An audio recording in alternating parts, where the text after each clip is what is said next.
loves, welcome back to yet another video.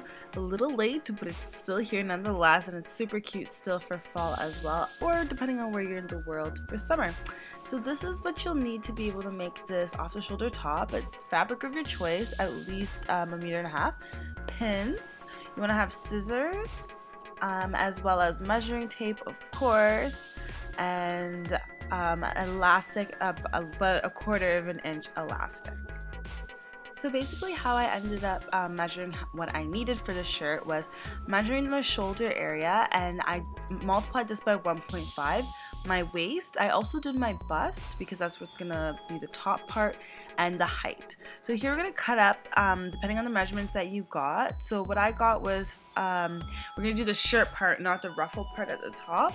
So I got 33.5 inches for myself, and I multiplied that by 1.5, and here I am just cutting out two pieces. So it's going to be the two rectangular pieces, and that will be the front and the back as well.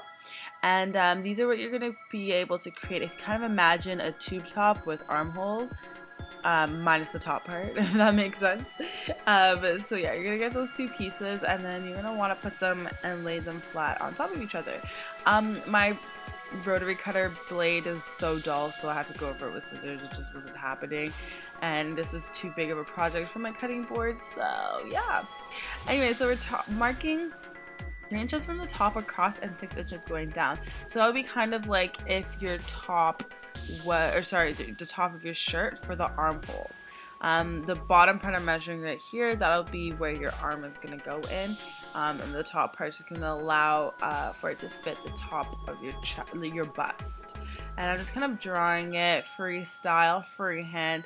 I'm not really big on creating patterns, and you'll kind of notice that over time.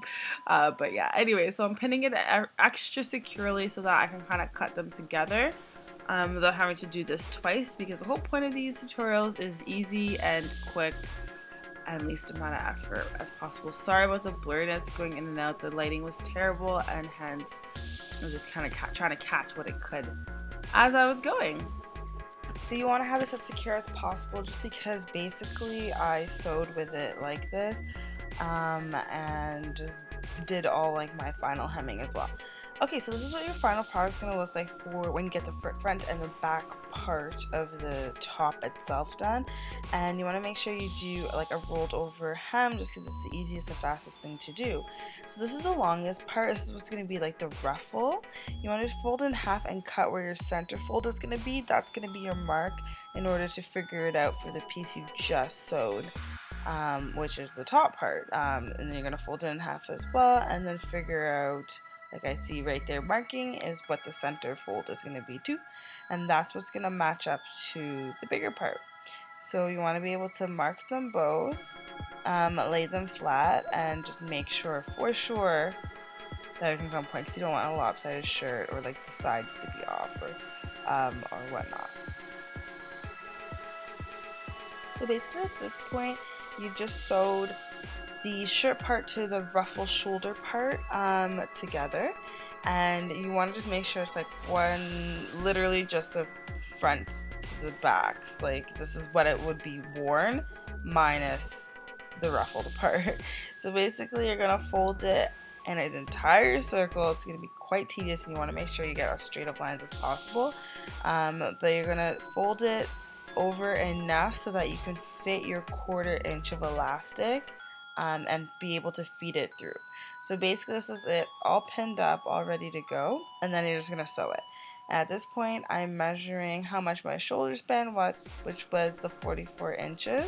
I'm not adding the extra bit because you want it obviously to scrunch. So all I'm adding is 2 inches to that to allow for when I sew it together, like the ends together, to make it one large elastic. So yeah, so I'm just going to cut that part off. And now I'm feeding it through. You can use a safety pin, you can use various different things and methods, but I just use a safety pin, and I'm literally just feeding through the entire circumference of this shirt. So literally once you're done tubing this shirt, you're just going to sew the ends of the elastic together. I'm going to do the same for the bottom of the shirt as well. And this is pretty much what the final product would look like.